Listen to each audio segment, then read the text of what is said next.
How frequently have we heard someone say that something is just in his head? Man is only as imaginative as he is. No man is without imagination. Few men, though, have the ability to restrain their imagination.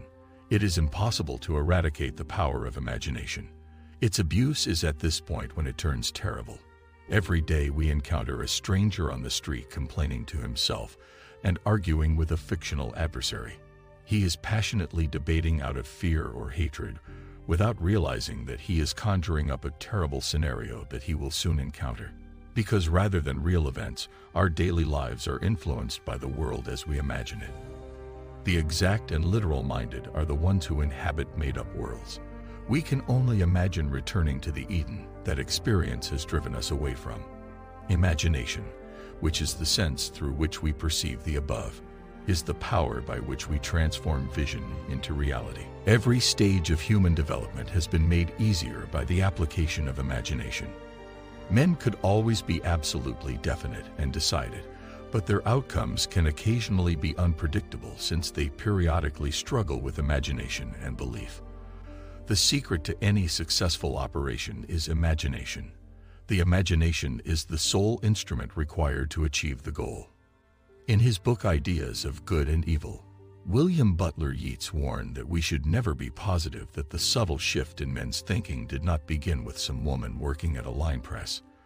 The person who has the ability to conjure up any image at will is the least susceptible to whimsy because of the power of his imagination. The loner or imprisoned can act through many men and talk through many voices by using their imagination and feelings to their fullest potential. Let me share a tale about one of my closest friends from back then. She worked as a costume designer for the music hall in New York City, and one day she confided in me about her troubles with a producer who was consistently nasty to her and seemed intentionally harsh when critiquing and rejecting her best work. I informed her after hearing her account that men can only repeat to us what we have said to them privately, as I am reminding you now. She and the producer undoubtedly had private conflicts behind closed doors as opposed to in front of the public. She admitted that she did just that every morning on her way to work. She was to believe that he was complimenting her on her amazing works and that he was saying thank you for being so sweet and complimentary. This young designer, in response to my advice, made up a scene in which the producer appreciated her work, and she, in turn, thanked him as she walked to the theater. It may also enable you to recognize how your friend is already expressing his aspirations. Let's acknowledge that whatever attitude someone has toward us, they also have about them. How do we approach this? As my friend did, mentally call your friend to establish a connection. Keep your eyes on him and mentally call his name, just as you would if you met him on the street. Imagine him responding as you imagine him speaking to you. Imagine him telling you about the incredible favor you asked for. You speak with him and tell him how happy you are to see him succeed. After mentally hearing the facts you wanted to hear, going about your daily chores, you must bring up what it confirmed in your fictitious chat.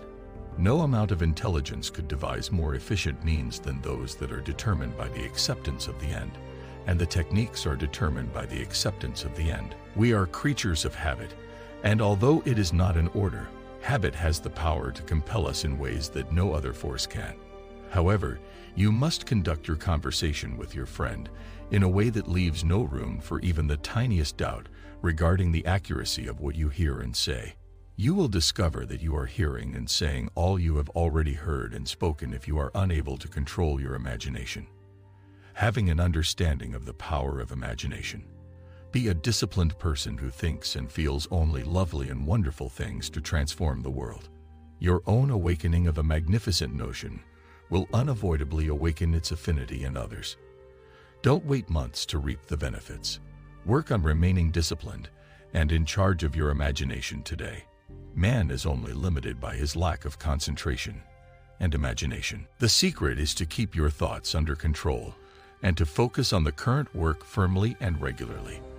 Now is the proper time to give beauty to ashes, joy to mourning, and praise for the spirit of sadness, so that they may be referred to as trees of righteousness, and the Lord's planting so that he may be praised. We need to start managing our imagination and focus right away. Instead of cultivation through willpower, I mean control through love and compassion. It is impossible to overestimate the significance of imaginative love in a world that is so divided. We should state as the individual is, so is the world, as opposed to as the world is, so is the individual. And I want to be able to explain to each of you in attendance what Zacharias' comments actually mean. Speak the truth to one another, and do not keep grudges against your neighbors in your hearts. A man is exactly what he imagines himself to be.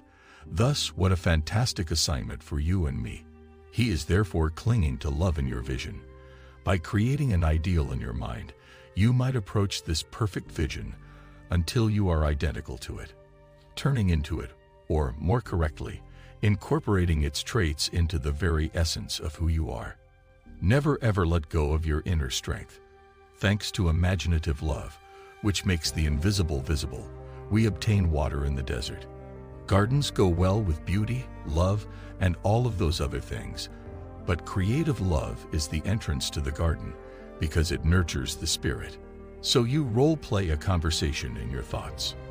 Therefore, you sow an act, reap a habit, sow a character, and sow your destiny. We are all reaping our futures through imagination, whether they be positive, unpleasant, or neutral. In imagination, the capacity for objective manifestation is total. Additionally, every stage of a person's development or regression is created by their use of imagination. Like William Blake, I believe that what appears to be has the worst effects on those who perceive it, even if that means unending suffering and death. Through imagination and desire, we transform into what we decide to be. Let's tell ourselves that we are exactly who we believe ourselves to be. If we keep telling ourselves that we are what we want to be, we will transform into that which we have imagined for ourselves. We were produced by an impulsive gesture of love. And for a little while, other people took care of all of our requirements.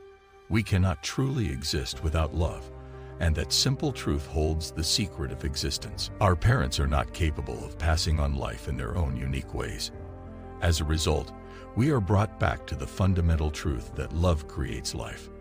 There is no living without love. Therefore, since love is a component of who we are, it makes sense to claim that God is love. Love is the fundamental condition for life. Avoid searching for something you already own. Those who lack love never discover it, because searching for it just serves to reveal their own lack of it. Only those who are loving may find love. They never have to search.